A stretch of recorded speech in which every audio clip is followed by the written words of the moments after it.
이 가족은 이웃들에게 잘 알려져 있었다. 깔끔한 집, 잘 깎인 잔디밭, 거의 매일 마당에서 보이던 어린 자녀들.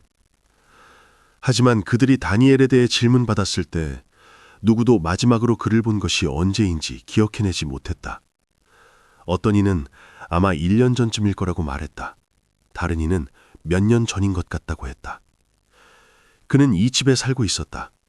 그는 어디로도 가지 않았다. 그러나 그는 자기 가족을 떠나지 않고도 사라졌다.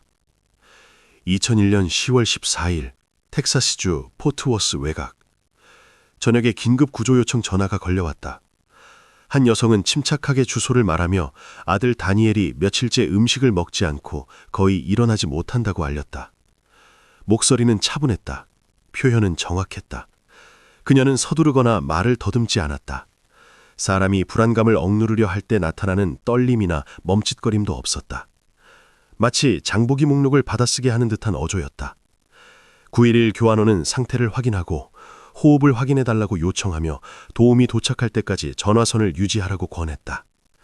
대답은 짧고 침착했다. 어느 순간 소리가 들렸다. 발소리 같기도 하고 뒤편에서 무언가 건드리는 소리 같기도 했다. 그녀는 동요하지 않았다. 통화는 2분도 채 걸리지 않았으며 긴급한 위협의 느낌을 주지 않았다. 구급대는 즉시 출동했다. 주소는 평범한 교회 지역에 있었다. 조용한 거리, 깔끔한 집들. 사거리에서는 자전거를 타는 아이들이 있었다. 이웃집 중 한 곳은 베란다에 불이 켜져 있었다. 위급한 상황을 나타내는 것은 아무것도 없었다. 이동 중에 구급대원들은 호출베이터를 확인했다. 음식 거부, 전반적인 쇠약. 표현으로 미루어 젊은 남성에 대한 것임이 분명했다.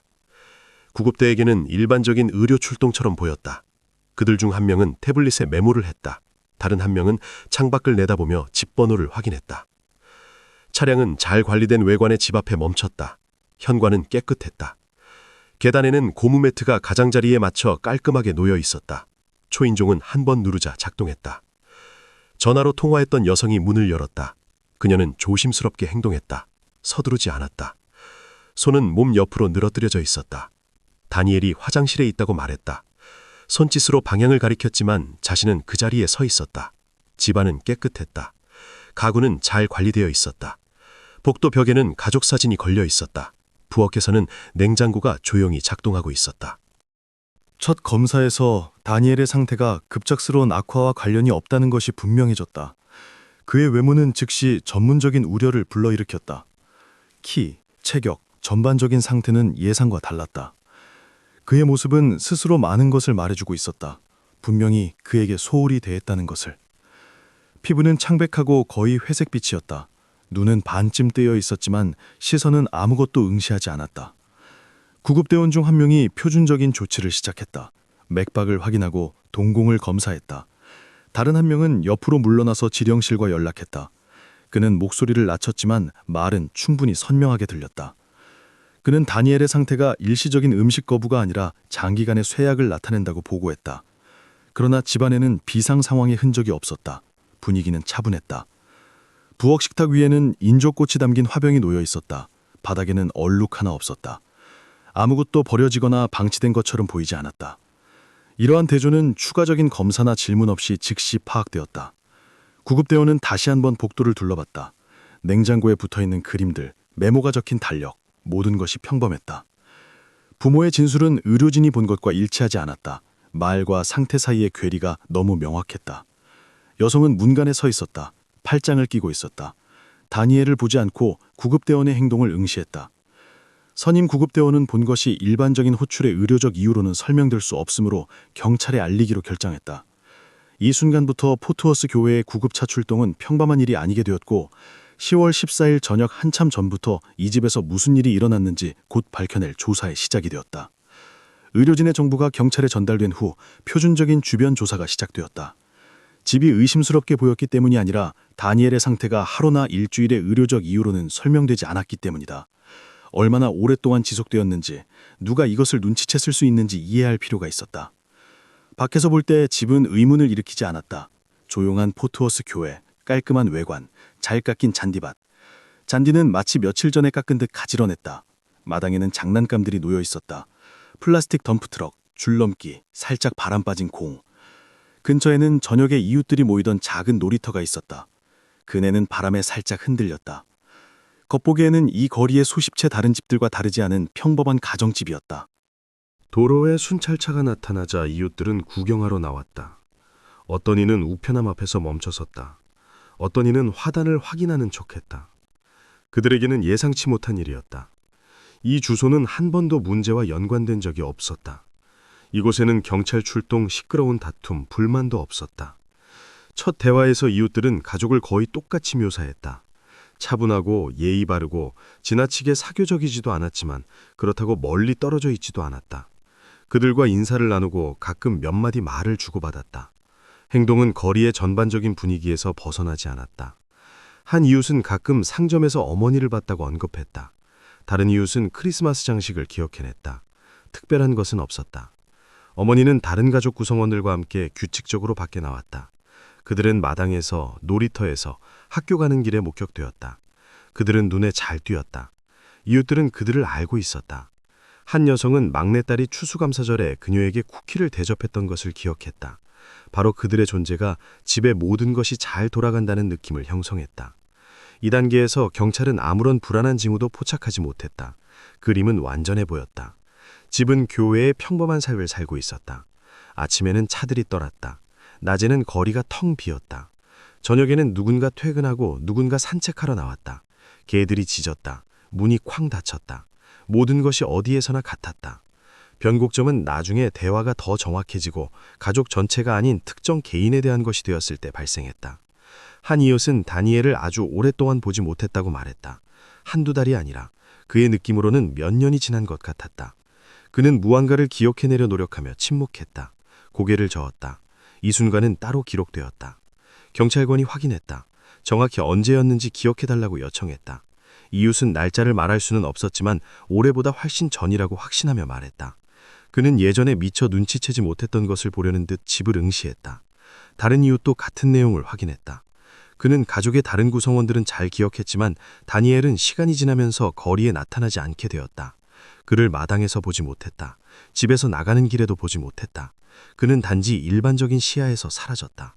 이웃은 어깨를 으쓱했다. 심지어 생각해본 적도 없다고 말했다. 바로 여기서 불일치가 발생했다. 가족은 계속해서 눈에 띄게 살고 있었다. 다른 이들은 규칙적으로 밖에 나왔다.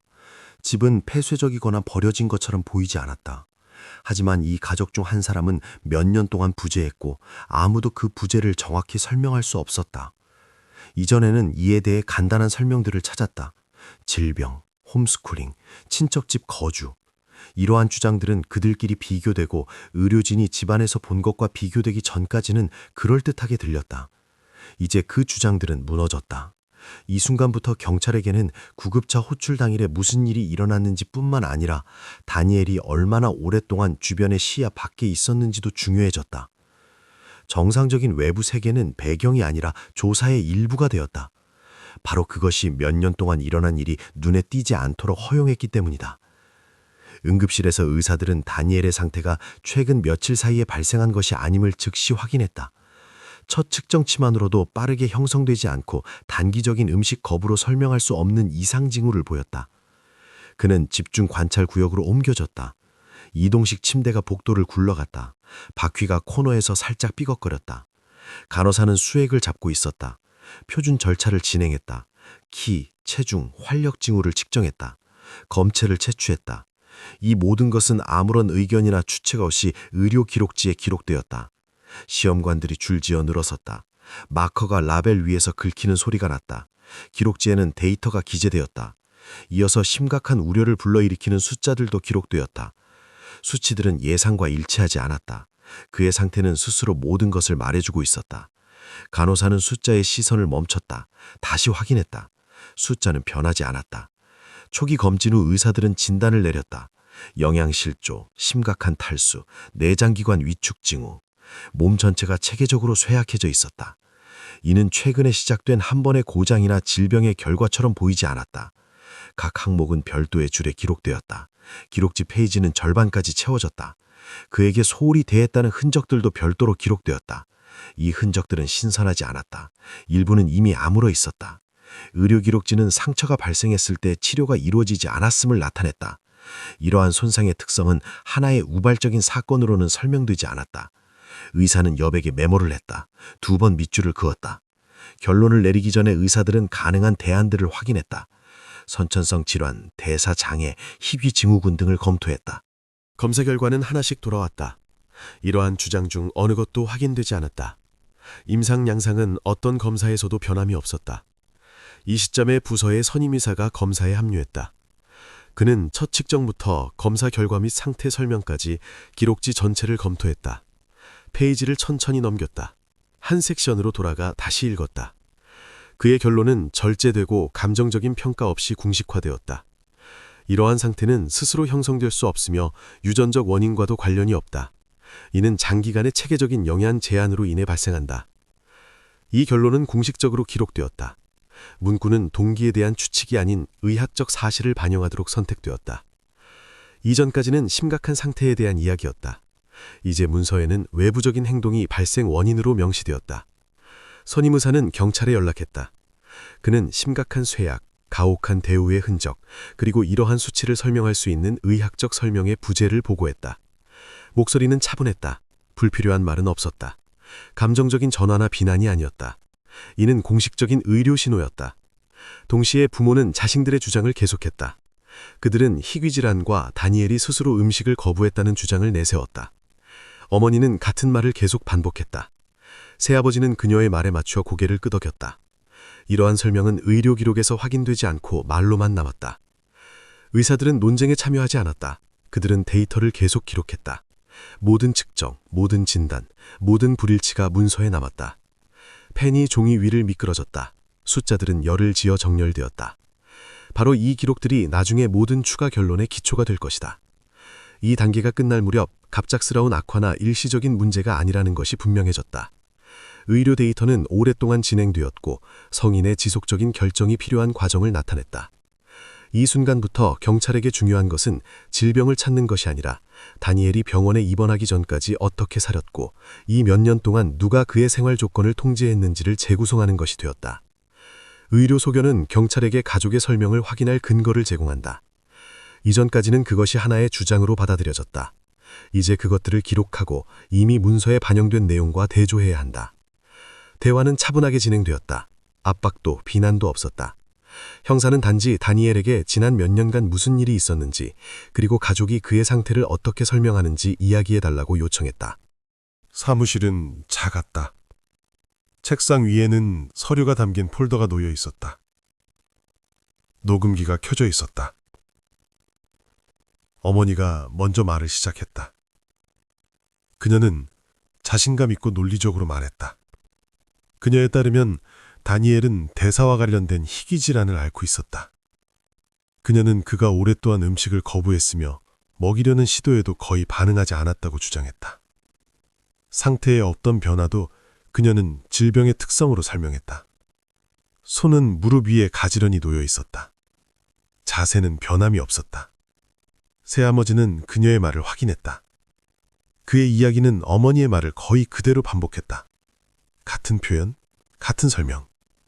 그는 새로운 세부 사항을 추가하거나 수정하지 않았고 이미 제시된 주장을 지지할 뿐이었다. 때때로 그는 그녀와 확인하려는 듯 아내를 쳐다봤다. 형사는 질문을 했다. 언제 처음 문제를 알아차렸는지, 의료 도움을 받기 위해 어디에 연락했는지, 누가 다니엘을 이전에 돌봤는지. 답변은 일반적인 내용에 머물렀다. 병원 이름은 언급되지 않았다. 의사 이름은 기억되지 않았다. 기간은 모호하게 들렸고 명확한 연대기로 이어지지 않았다. 어머니는 잠시 멈췄다. 천장을 바라봤다. 정확히 기억하지 못한다고 말했다. 동시에 부모의 행동은 주목을 끌었다. 그들은 다니엘의 현재 상태에 거의 관심을 보이지 않았다. 예후나 치료에 대해 묻지 않았다. 그는 어떻습니까? 또는 언제 그를 볼 수 있습니까? 와 같은 말을 한 번도 하지 않았다. 전체 대화는 오직 하나의 주장을 반복하는 데 집중되었으며 벗어나거나 추가 설명하는 부분은 없었다. 이것은 평가나 결론 없이 관찰로 보고서에 기록되었다. 대화는 빠르게 끝났다. 형사들은 의심을 표명하거나 논쟁하지 않았다. 이 단계에서 그들에게 중요한 것은 나중에 사실과 대조할 수 있도록 초기 진술을 보존하는 것이었다. 녹음기가 꺼졌다. 폴더가 닫혔다. 동시에 의사들은 계속해서 검사를 진행했다. 표준 절차의 일환으로 엑스레이를 촬영했다. 기계가 윙윙거렸다. 필름들이 니가토스코프에 줄지어 놓였다. 뼈 상태 평가를 위해 방사선과 의사에게 사진이 전달되었다. 결과가 준비되었을 때 방사선과 의사는 여러 부위에 주목했다. 사진에는 손상의 흔적이 보였다. 그것들은 서로 다른 시기에 발생한 것이었다. 일부는 이미 아물었다. 다른 것들은 더 최근의 것처럼 보였다. 손상은 하나의 사건이나 우발적인 낙상으로는 설명할 수 없도록 분포되어 있었다. 방사선과 의사는 사진 위를 손가락으로 훑었다. 동료에게 보여줬다. 동료는 말없이 고개를 끄덕였다. 방사선과 의사는 손상이 서로 다른 시기에 형성되었으며 완전한 치료가 동반되지 않았음을 지적했다. 이 결론은 서면으로 작성되어 의료문서에 첨부되었다. 서명, 인장, 날짜. 이 순간 부모의 말이 객관적인 데이터와 처음으로 충돌했다. 희귀질환도 음식 거부도 서로 다른 시기에 여러 손상 존재를 설명하지 못했다. 형사는 의료 소견과 이전에 들었던 말을 대조했다. 부모의 이야기는 여전히 같았다. 새로운 설명은 나타나지 않았다. 말과 사실 사이의 불일치가 확인되었다. 이것은 아직 비난이나 최종 결론이 아니었다. 그러나 이 순간부터 수사에는 첫 번째 확실한 근거가 생겼다. 의료사진은 다니엘이 병원에 입원하기 훨씬 전부터 무슨 일이 있었는지 경찰이 주의 깊게 살펴보게 만드는 첫 번째 증거가 되었다. 의료적 결론이 나온 후 주장에 대한 논의는 뒷전으로 밀렸다. 대신 매일 다니엘 곁에 있었고 그를 대신하여 결정을 내렸던 사람들에게 관심이 집중되었다. 가족이 살던 집은 고립된 곳이 아니었다. 다른 가족 구성원들도 그곳에 있었다. 이웃들은 그들을 보았다. 그들은 밖에 나가 마당에서 놀고 학교에 갔다. 그들의 가방은 현관에 놓여 있었다. 저녁에는 그들의 목소리가 들렸다. 주변 사람들에게는 평범한 교회 생활처럼 보였다. 이러한 배경 속에서 다니엘의 처지는 극명하게 대비되었다. 그는 같은 집에 살았지만 일반적인 리듬과는 별개로 존재했다. 그는 거의 보이지 않았다. 시간이 지나면서 그의 부재는 완전히 눈치채지 못하게 되었다. 형사들에게 이것은 중요한 지점이 되었다. 한 가족 내에서 다른 조건에 대한 이야기이기 때문이다. 한 집, 같은 벽, 다른 삶. 수사는 포트워스 경찰서가 이끌었다. 그리고 가장 먼저 어머니와 새아버지에게 관심이 집중되었다. 바로 그들이 생활, 식사, 그리고 의료도움 요청에 대한 책임이 있었다. 집에 다른 가족 구성원들이 있다는 사실은 이러한 책임을 더욱 강조했다. 형사들은 그들의 배경을 확인했다. 직업, 교육, 거주 이력. 어머니는 30대 초반이었다. 몇 군데의 평범한 직장, 가게, 사무실, 다시 가게. 새아버지는 거의 같은 나이였다. 꾸준한 수입, 운전면허증. 즉시 눈에 띄는 것은 아무것도 없었다. 평범한 서류를 가진 평범한 사람들이었다. 다음으로 공식 기록을 확인했다. 전과 기록 없음. 이웃의 불만 없음. 이 주소로 사회복지 서비스에 대한 요청 없음.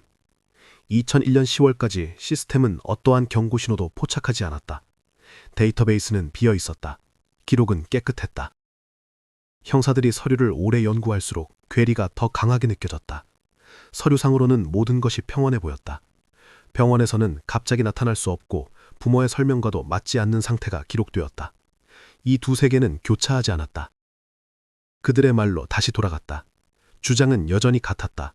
질병, 음식 거부, 다른 이유는 없다. 이제 이러한 설명들은 의료 데이터와 같은 집에서 다른 사람들이 어떻게 살았는지에 대한 배경 위에서 들렸다. 경찰은 일상생활의 세부 사항을 확인했다. 낮에는 누가 집에 있었는지, 다니엘은 보통 어디에 있었는지, 누가 그의 일과를 돌봤는지. 답변은 자신감 있게 들렸지만 일반적이었고 완전한 그림으로 이어지지 않았다. 어머니는 약간 옆을 바라봤다. 새아버지는 손가락으로 무릎을 두드렸다. 어느 순간 서류와 말로는 더 이상 진행할 수 없다는 것이 분명해졌다. 의료적 사실은 장기간의 과정을 말해줬다.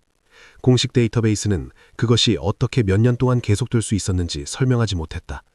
타인의 해석 없이 모든 것을 볼 수 있는 한 곳이 남아 있었다. 바로 집이었다. 바로 그곳으로 더 나아가기로 결정했다.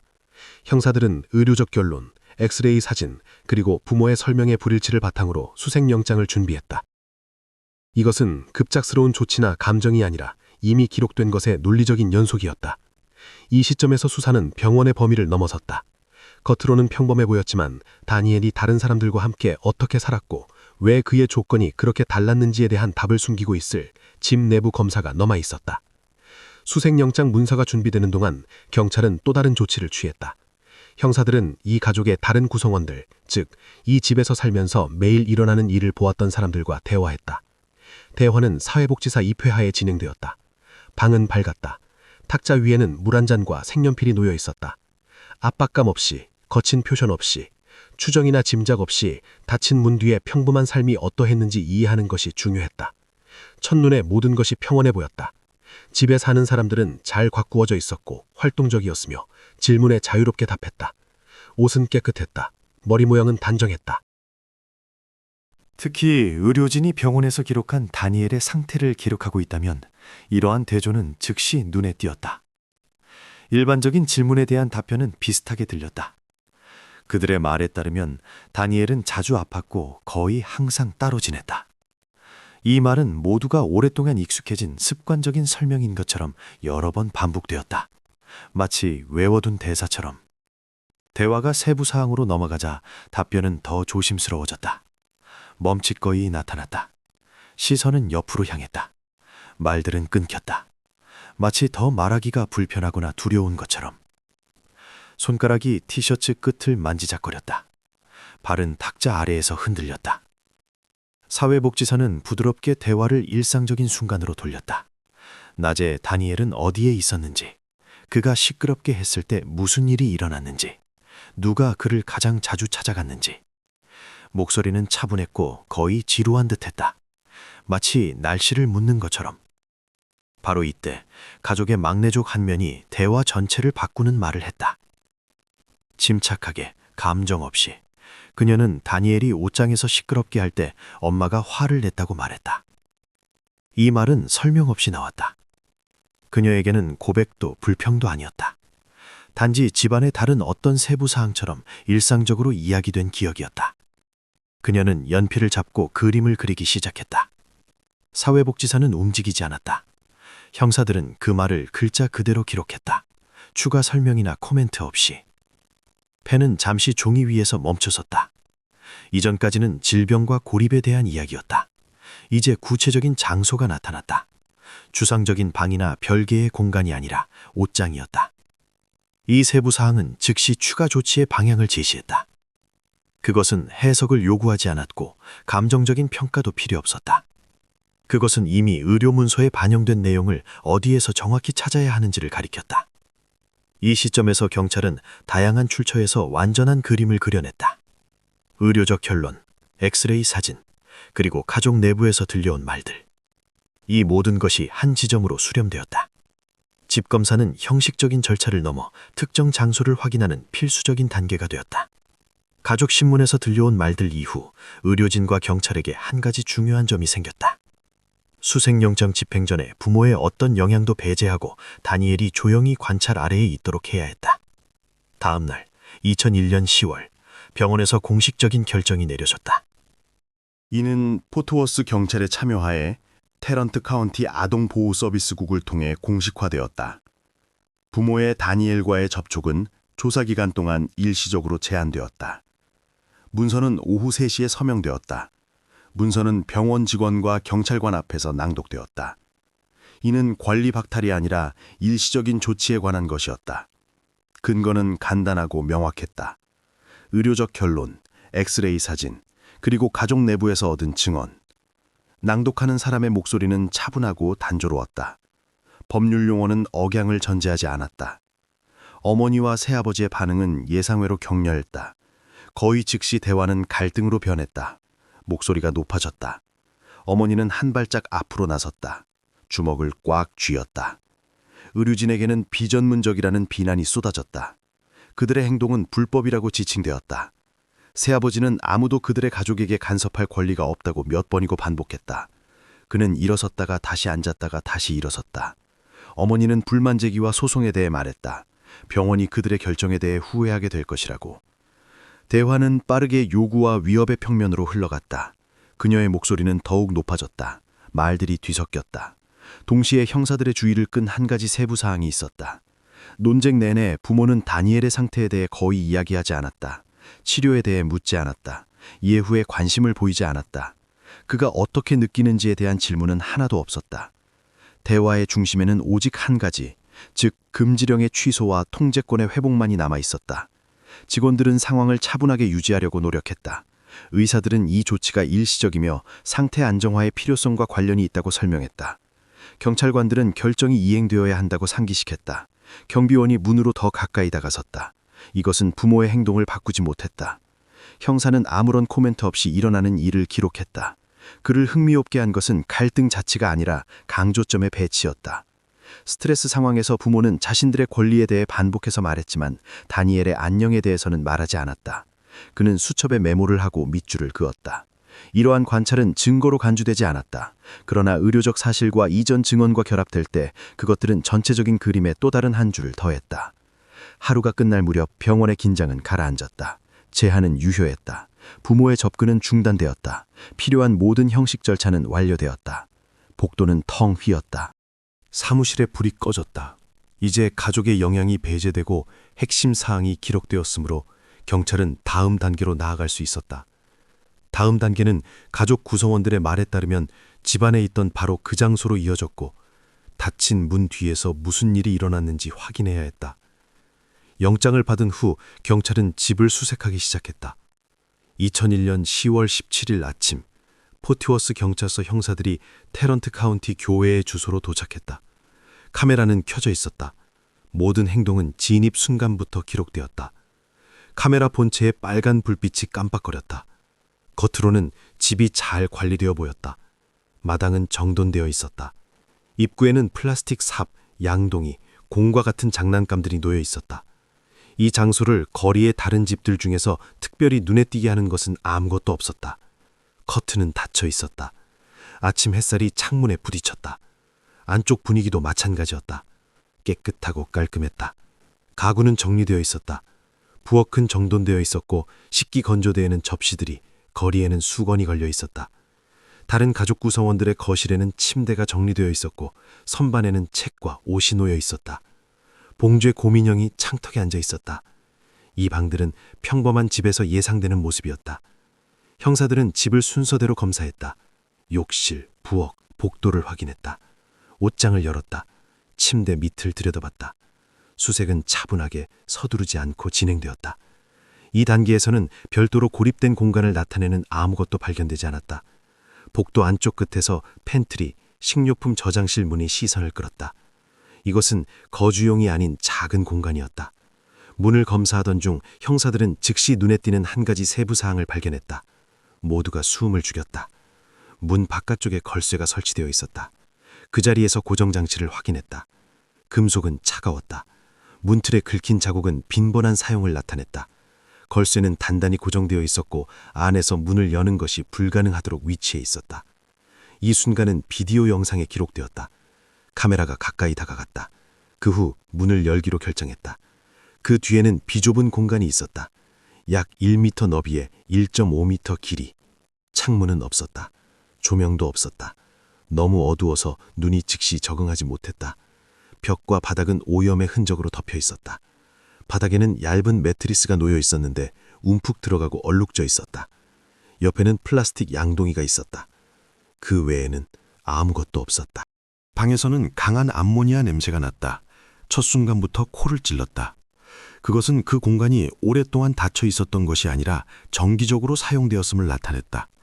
형사 중 한 명이 손으로 입을 가렸다. 형사들은 팬트리의 크기를 기록했다. 여기서는 똑바로 서 있을 수 없었다. 천장이 낮게 드리워져 있었다. 그 공간은 사람이 오래 머물기에 적합하지 않았다. 줄자가 찰칵거렸다. 숫자들은 기록되었다. 현장에 과학수사관들이 불려왔다. 공간은 노란색 테이프로 둘러싸였다. 측정 작업이 진행되었다. 사진 촬영이 이루어졌다. 플래시가 구석구석을 밝혔다. 표면 상태와 물건의 위치가 기록되었다. 모든 세부 사항에 번호가 매겨졌다. 집의 나머지 부분과의 대조는 분명했다. 팬트리 밖은 정돈되고 잘 관리되어 있었다. 벽에는 가족 사진들이 걸려 있었다. 욕실에는 깨끗한 수건이 있었다. 안쪽은 지속적인 사용 흔적이 있는 밀폐된 공간이었다. 한 문으로 나뉜 두 세계. 이 시점에서 경찰은 이미 의료 데이터, 가족 구성원의 증언, 그리고 이제 옷장에 대한 이전에 들었던 말과 직접적으로 관련된 구체적인 장소를 가지고 있었다. 수색은 계속되었지만 수사의 핵심 요소는 이미 발견되었다. 발견된 공간은 다니엘의 상태가 오랫동안 지속된 이유를 설명하고 일어난 일이 우발적이지 않았음을 확인해 주었다. 이 순간부터 수사는 다음 단계로 넘어갔다. 모든 추가 조치는 이 문 뒤에서 발견된 것을 중심으로 진행될 것이다. 수색 후 압수된 물품들은 테런트 카운티의 법의학 연구소로 보내졌다. 감정 작업은 하루아침에 끝나지 않았다. 결과가 나오는 대로 단계적으로 진행되었다. 증거물 상자들이 선반에 줄지어 놓였다. 각 상자에는 서명이 되어 있었다. 연구소에는 팬트리에서 나온 매트리스, 벽과 바닥의 수압 샘플, 그리고 문에서 떼어낸 금속 걸쇠가 전달되었다. 각 물품은 발견 장소와 압수 시간을 명시하여 별도로 등록되었다. 바코드가 봉투에 붙여졌다. 양식은 손으로 작성되었다. 가장 먼저 매트리스를 조사했다. 얇고 퍼버가 없었으며 장기간 사용한 흔적이 뚜렷했다. 스펀지는 판지처럼 눌려 있었다. 분석 결과 위생시설에 접근할 수 없는 밀폐된 공간에서 사람이 정기적으로 머물 때 나타나는 생물학적 오염이 확인되었다. 흔적의 구성과 분포를 통해 전문가들은 이것이 장기간에 걸쳐 이루어졌다고 결론지었다. 며칠, 몇 주가 아니었다. 동시에 벽 검사가 진행되었다. 다니엘의 키 정도 높이에서 수많은 접촉 흔적이 기록되었다. 그것들은 명확한 방향 없이 불규칙하게 분포되어 있었다. 이러한 패턴은 극심한 움직임 제한 상황에서 벽과 지속적으로 접촉했을 때 나타나는 특징이다. 이 공간에서는 성인의 흔적이 발견되지 않았다. 오직 작은 자국들 뿐이었다. 오직 한 가지 크기였다. 정상적인 거주 조건의 부재도 별도로 기록되었다. 팬트리에는 불빛, 환기시설, 개인 물품이 없었다. 책도 없었다. 장난감도 없었다. 담요도 없었다. 유일한 출입구는 바깥에서 잠기는 문이었다.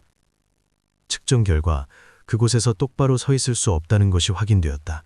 사람은 앉거나 누워 있을 수밖에 없었다. 주요 감정 작업이 완료된 후 자료는 법의학자에게 전달되었다. 그는 실험실 연구 결과와 병원에서 기록된 의료 데이터를 대조했다. 다니엘의 수치들은 팬트리에서 발견된 조건들과 일치했다. 숫자들은 일치했다. 그림이 맞춰졌다. 결론에는 밝혀진 조건들이 기록된 상태를 직접적으로 설명한다고 명시되었다. 질병이나 유전적 결함에 대한 주장은 확인되지 않았다. 문서는 서명되었다. 날짜, 인장. 이 시점에서 경찰은 확고한 그림을 완성했다. 의료 데이터와 감정 결과는 서로를 보완하며 동일한 사실을 가리켰다. 이 단계를 거쳐 수사는 다음 단계로 넘어갔다. 이제 사실 확인이 아니라 성인들의 행동과 그에 대한 법적 평가에 관한 문제였다. 변호사가 나타나자마자 변호인 측의 전략은 거의 즉시 명확해졌다. 모든 책임은 새아버지에게 전가되었다. 그는 강하고 통제적인 사람으로 묘사되었으며 집안의 주요 결정을 내린 사람으로 지목되었다. 이 버전에서 어머니는 상황의 피해자로 일어나는 일에 영향을 미칠 수 없는 의존적인 인물로 비쳤다. 이 입장은 공식적으로 문서화되어 수사팀에 제출되었다. 형사들은 반박하거나 논평하지 않았다. 주장은 확인을 위해 받아들여졌다. 폴더에는 새로운 페이지들이 추가되었다. 새아버지의 과거부터 시작했다. 이전 직장을 확인하고 동료 및 지인들을 신문하며 옛 주소들을 찾아냈다. 그가 일상생활과 갈등 상황에서 어떻게 행동했는지에 관심을 가졌다. 답변은 한 가지로 수렴되었다. 그는 까다롭고 날카로운 사람이었지만 가까운 사람들에 대한 전면적인 통제의 징후는 아무도 묘사하지 않았다. 옛 이웃은 평범한 남자였어요. 가끔 신경질적이었죠. 라고 말했다. 이 증언은 기록되어 자료에 추가되었다. 동시에 압수된 저장 매체에 대한 작업이 계속되었다. 수색 중에 어머니의 휴대폰이 집에서 압수되었다. 이 기기는 다른 자료와 함께 디지털 포렌식으로 보내졌다. 데이터 분석 중 전문가들은 가까운 친구와의 메시지 기록을 복원했다. 메시지는 새아버지가 아직 이 집에 살지 않던 시점으로 거슬러 올라갔다. 메시지는 맥락에서 벗어나지 않았고 몇 달에 걸쳐 수백 개의 메시지가 몇 년 동안 이어졌다. 이 메시지에서 어머니는 다니엘에 대해 정기적으로 불평했다. 날카로운 표현을 사용했다. 짜증과 그를 다른 가족 구성원들과 떨어뜨려 놓고 싶다는 소망에 대해 썼다. 그를 짐으로, 방해물로 불렀다. 이러한 말들은 집안에 다른 성인이 나타나기 한참 전에 이미 등장했다. 수사팀에게 이것은 중요한 세부사항이었다. 연대기는 어머니의 태도가 더 일찍 형성되었으며 새아버지의 영향과 관련이 없음을 보여주었다. 시간의 흐름은 거짓말을 하지 않는다. 이후 새아버지의 단독 책임 주장은 수집된 데이터에 의해 확인되지 않았다. 조사 결과 집에서 일어난 일이 한 사람의 압력만으로는 설명될 수 없었다. 이후 수사관들은 각 성인의 행동을 검토하고 이미 확립된 사실들과 비교했다.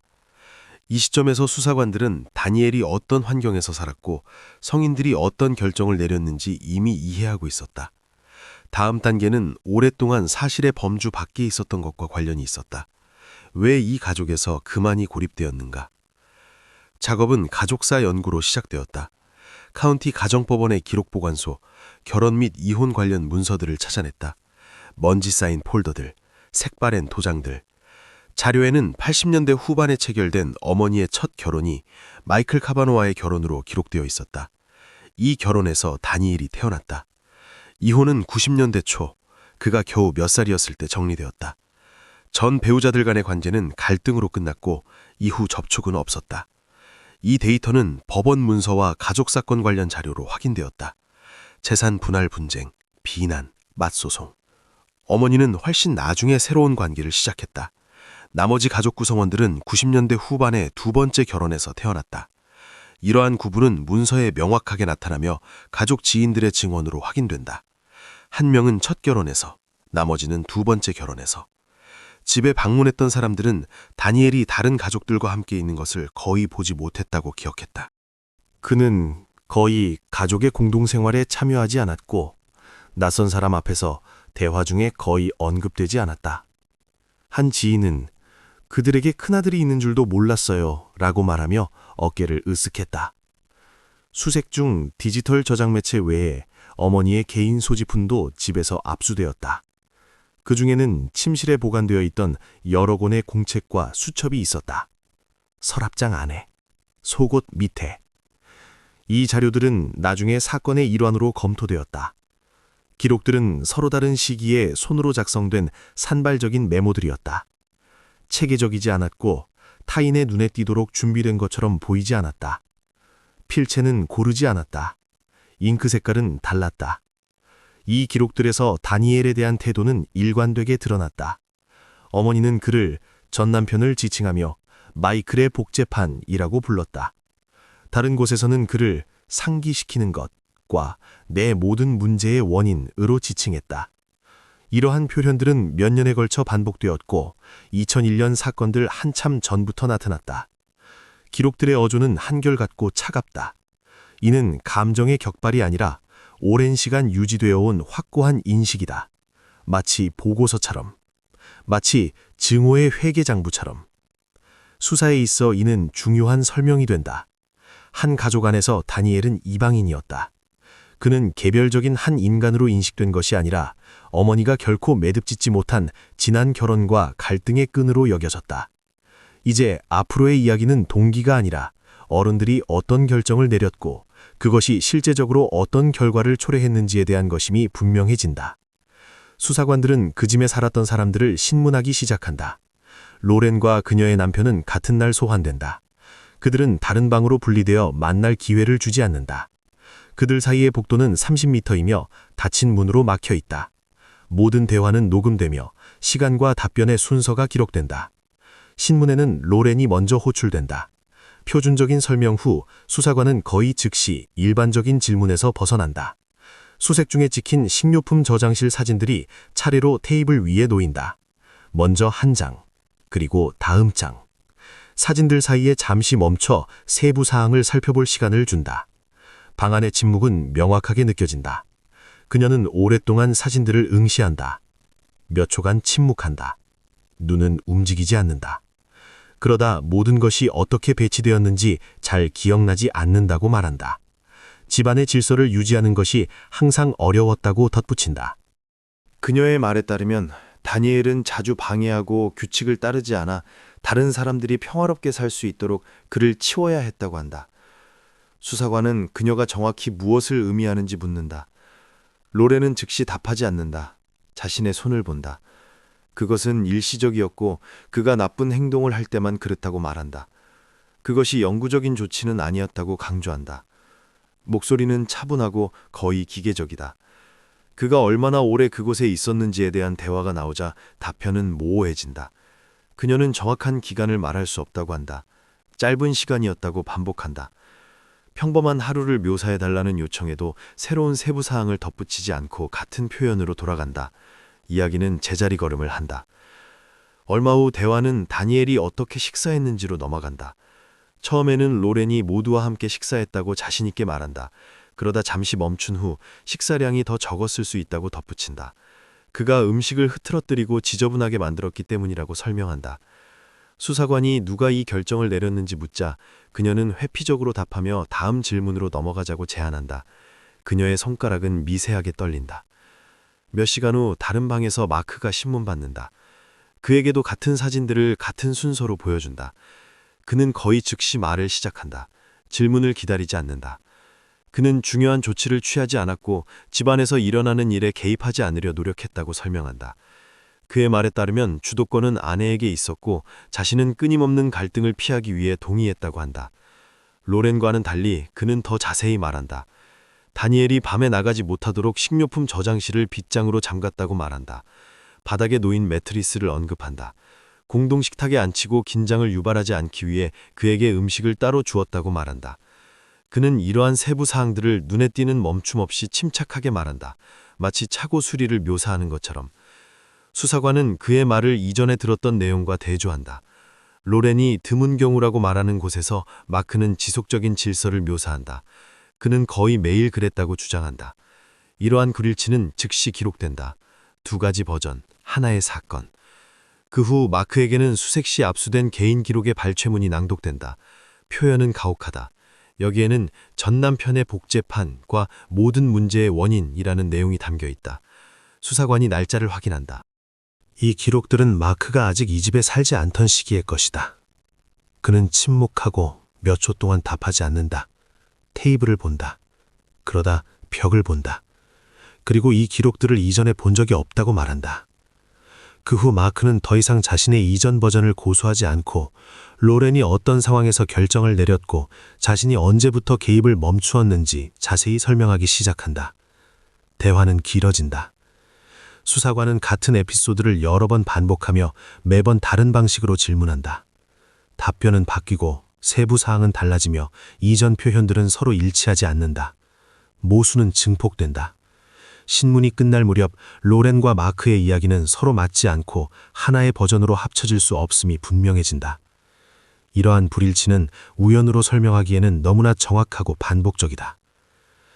그 다음으로 그들이 말한 모든 단어들은 이미 확보된 사건 자료와 대조하여 확인되기 시작한다. 2002년 3월 중순이 되자 수사당국은 사건을 조각조각 맞춰야 한다는 느낌을 더 이상 받지 않는다. 이미 자료에는 의료 보고서, 전문가 감정 결과, 병원 전문가 보고서, 그리고 성인 진술의 불일치 등이 포함되어 있다. 이 모든 요소들이 하나로 모이기 시작한다. 그림은 완전해지고 누군가의 말에 의존하는 정도가 줄어든다. 2002년 3월 18일 로렌과 그녀의 남편 마크는 공식적인 기소 통보를 위해 소환된다. 절차는 침착하게 불필요한 설명 없이 진행된다. 법적 용어가 섞인 기소 내용은 읽는 사람의 단조로운 목소리로 항목별로 차례차례 낭독된다. 로렌은 얼굴 표정을 거의 바꾸지 않고 조용히 듣는다. 손은 무릎 위에 놓여 있고 손가락은 서로 깍지를 끼고 있다.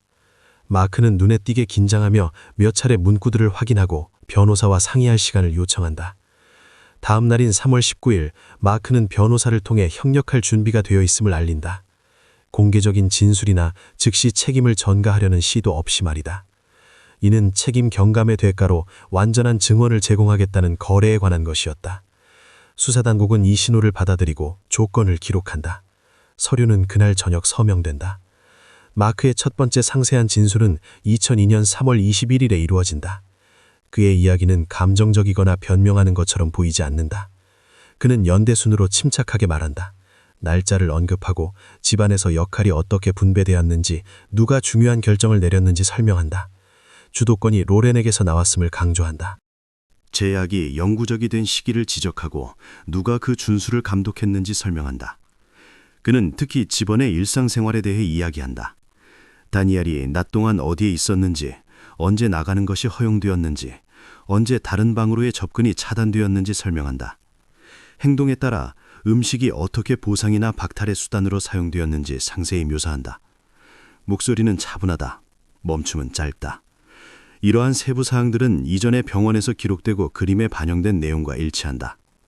수사관들은 그의 진술을 한 단계 한 단계 확인한다. 날짜, 사건의 순서, 사소한 일상적인 세부 사항들을 대조한다. 중대한 불일치는 발견되지 않는다.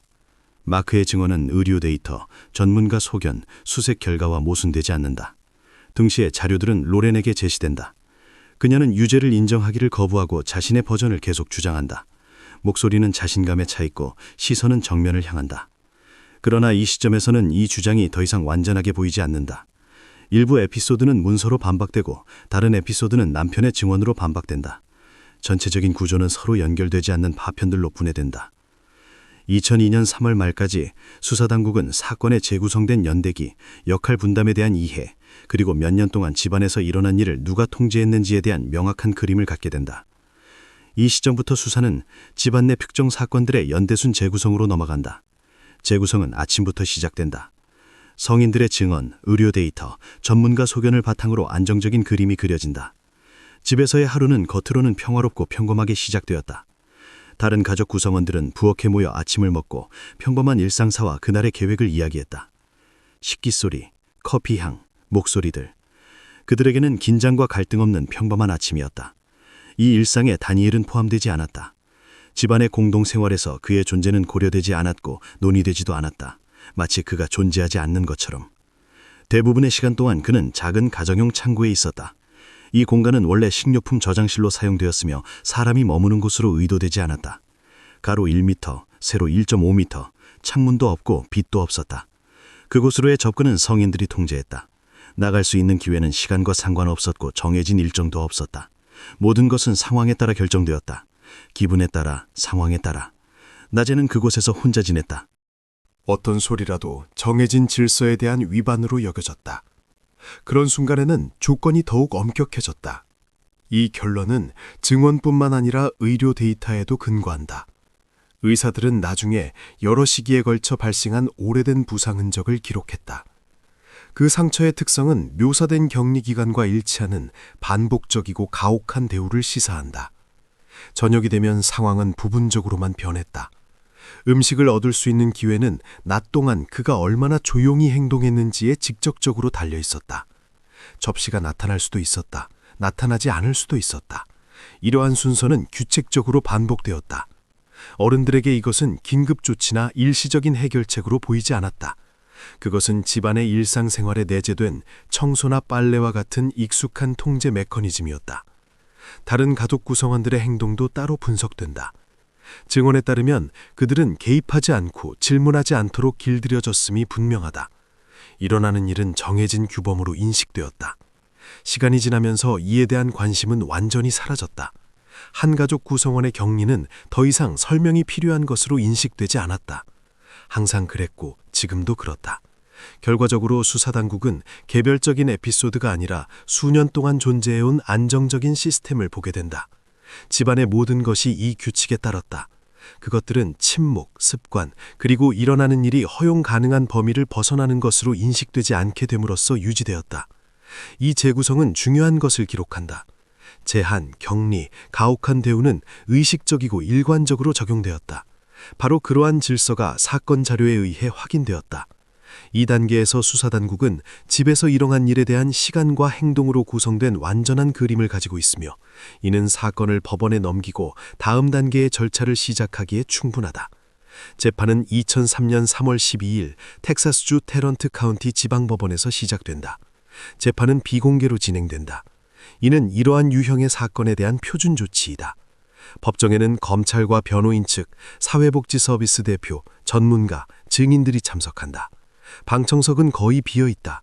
기자들은 없다. 검사는 사건의 경위를 차례로 설명하며 시작한다. 그는 수년 동안 집안 생활이 어떻게 이루어졌는지 법원에 상기시킨다. 자료에는 수색시 촬영된 주거 공간 사진, 의료 보고서, 전문가 보고서, 신문 발췌록 등이 포함되어 있다. 모든 요소들은 모순 없이 하나의 사슬로 연결되어 서로를 보완한다. 검사의 목소리는 차분하다. 사실들이 스스로를 말한다. 이어서 의사들에게 발언권이 주어진다. 그들은 다니엘 이번 시 확인된 변화들이 무엇이며 이러한 데이터가 수사 과정에서 밝혀진 환경과 어떻게 관련되는지 상세히 설명한다. 특히 발견된 상태가 짧은 기간에 발생한 것이 아니라 점진적으로 형성되었음이 강조된다. 이러한 결론은 검사 결과와 회복의 역동성으로 뒷받침된다. 숫자들은 화면에 투사된다. 그래프, 표. 그 후 법원은 마크의 증언을 경청한다. 그는 이전에 언급했던 주요 에피소드들을 확인하고 집안에서의 역할 분담을 설명한다.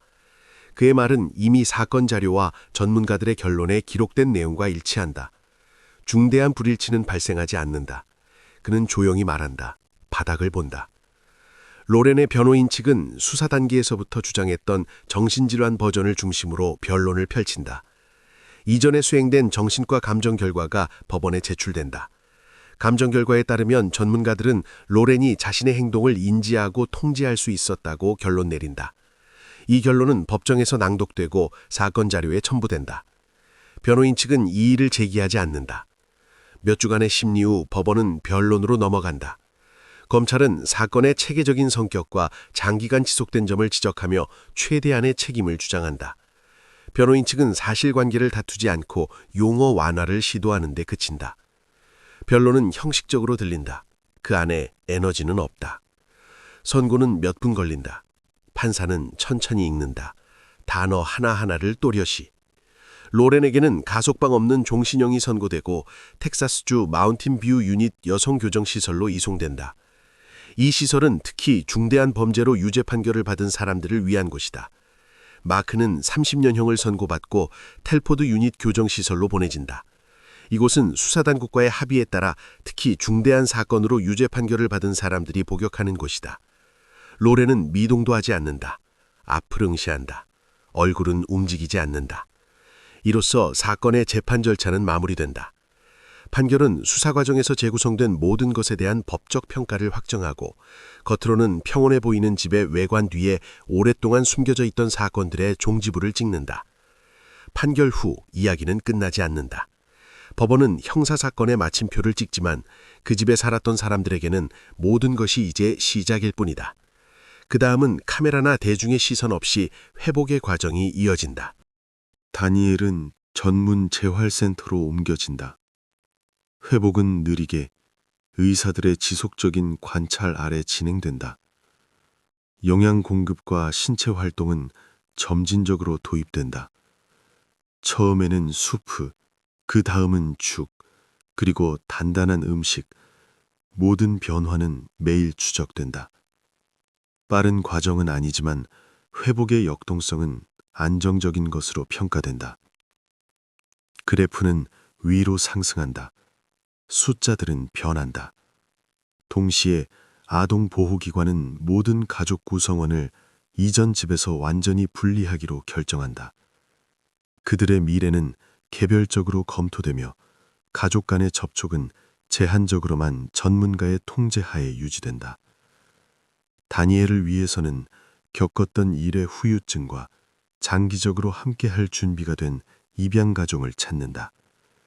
이 과정은 몇 달이 걸리며 공개되지 않는다. 서류 작업, 면담, 검증. 나중에 사건 맥락을 벗어나 촬영된 희귀한 사진들이 나타난다.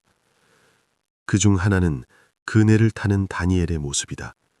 다른 하나는 아이스크림을 손에 든 그의 모습이다. 이 사진들에는 설명이 붙어 있지 않으며 회복이 가능했음을 증명하는 자료로 존재한다. 사건 자체는 겉으로는 평온해 보이는 가정에서 어떻게 선택적인 가혹행위가 수년 동안 눈에 띄지 않을 수 있었는지에 대한 사례로 전문가들 사이에서 남는다. 판결은 책임의 문제를 해결하지만 나머지 모든 질문에 답을 주지는 않는다. 어떻게 그렇게 오랫동안 지속될 수 있었는지, 왜 아무도 눈치채지 못했는지, 그 모든 세월 동안 그의 머릿속에서는 무슨 일이 일어나고 있었는지, 바로 이것이 그러한 이야기들을 발견하기 특히 어렵게 만드는 이유이다. 밖으로는 잘 정돈된 잔디밭, 마당의 장난감들, 자전거 타는 모습이 보인다. 안으로는 복도 끝에 잠긴 문과 더 이상 보이지 않게 된 한 사람이 있었다.